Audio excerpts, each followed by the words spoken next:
किसान साथियों, हमने पिछले वीडियो में हमने बताया था कि यूरिया कब देनी चाहिए।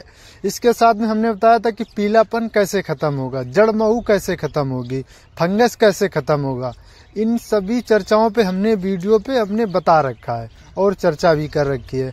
लेकिन अब जो बात की जाएगी बालियां कैसे लंबी होनी चाहिए, हाइट कैसे बालियों की बढ़ानी है। इसके साथ में जो हमारा दाना होगा उसमें चमक कैसे होनी चाहिए और गोल कैसे होगा। इन्हीं सब बातों के साथ हम आज के वीडियो में चर्चा करेंगे। नमस्कार किसान साथियों, मैं आपका स्वागत करता हूं अपने YouTube चैनल पे। अब बात करते हैं कि हमें क्या सावधानियां रखनी चाहिए। अगर आपके खेत में जो झंडा पत्ती यानी फ्लैग लीफ है, अगर वो हरी भरी एकदम अच्छी दिख रही है और खूबसूरत आपको नजर आ रही है, तो उसमें आप क्या करिए कि वो उसका प्रोडक्शन अधिक होगा और पैदावार भी अधिक होगा, क्योंकि उसमें जो बालियां होंगी वो एकदम सीधी और सुडौल निकलेंगी। और आपको अपने खेत में यूरिया का छिड़काव नहीं करना है, क्योंकि हमने 50 से 60% यूरिया यानी नाइट्रोजन खेत में डाल चुके हैं। क्योंकि जब हमने पहला पानी लगाया था तब हमने नाइट्रोजन को खेत में प्रयोग किया था और दूसरे पानी के टाइम भी हमने प्रयोग किया है। क्योंकि अब अगर यूरिया की मात्रा अधिक दी जाएगी तो प्लांट अधिक से अधिक ग्रोथ करेगा। हो सकता है कि ज़्यादा हाइट की वजह से पौधा गिर भी सकता है। तो आप यूरिया का आप स्प्रे या छिड़काव नहीं कर सकते हैं अगर आपके खेत 60 से 100 के दिन के बीच में हो चुका है या झंडा पाती निकल आई है। तो अगर आपके खेत में खरपतवार है तो आप खरपतवार के लिए खरपतवार नाशक दवा का प्रयोग ना करें, क्योंकि अगर खरपतवार नाशक आप दवा का प्रयोग करेंगे या स्प्रे करेंगे उससे बाली पर और दाने पर अधिक से अधिक प्रभाव पड़ेगा। खरपतवार नाशक दवा से खरपतवार तो नष्ट हो जाएगा, लेकिन गेहूं जो है उस पर भी प्रभाव पड़ेगा। मित्रों, अब बात करते हैं पीजीआर की, प्लांट ग्रोथ रेगुलेटर की।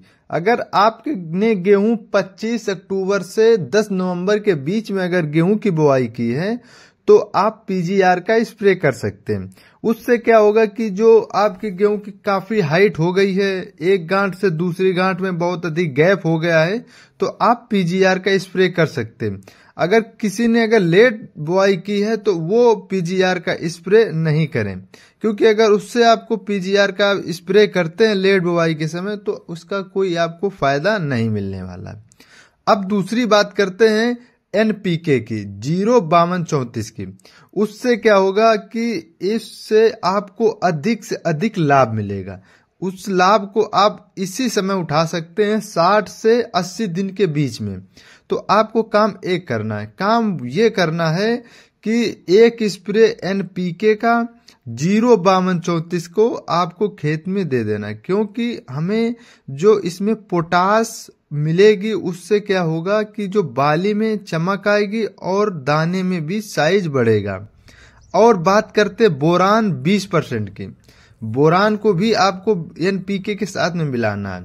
उससे क्या होगा कि जो ट्रांसपोर्ट वाला काम होता है, ट्रांसपोर्ट वाला काम क्या होता है कि जो पत्तियों के द्वारा जड़ों के माध्यम से जड़ों तक खाना जो पहुंचाता है वो बोरान की वजह से ही पहुंचता है। और पोटास से क्या होता है कि जो परागण की क्रिया होती है, पॉलिनेशन की क्रिया होती है, वो पॉलिनेशन की क्रिया बेहद अच्छी होगी। उससे क्या होगा, बाली का साइज बढ़ेगा, दाने का साइज बढ़ेगा और पैदावार अधिक देखा जाएगा। जब भी स्प्रे करें बोरान और एनपीके का जब झंडा पाती निकल आई हो यानी फ्लैग लीफ निकल आई हो तभी छिड़काव करें।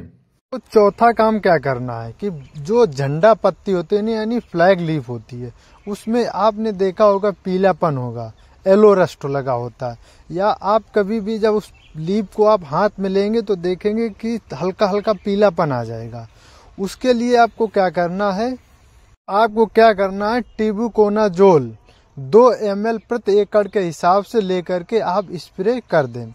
अगर आपको लग रहा है कि हमारे खेत में ऐसी कोई बीमारी नहीं है या कोई ऐसी प्रॉब्लम नहीं दिख रही आपको, तो आपको तब भी लेकर के स्प्रे कर देना है, क्योंकि आगे चल के हो सकता है कि आपके खेत में ये बीमारी दिखे। तो आपने एनपीके और बोरान के साथ में ही मिला करके आप टिबुकोनाजोल का स्प्रे कर सकते हैं, क्योंकि आगे चल के फंगस या ये बीमारी लग सकती है।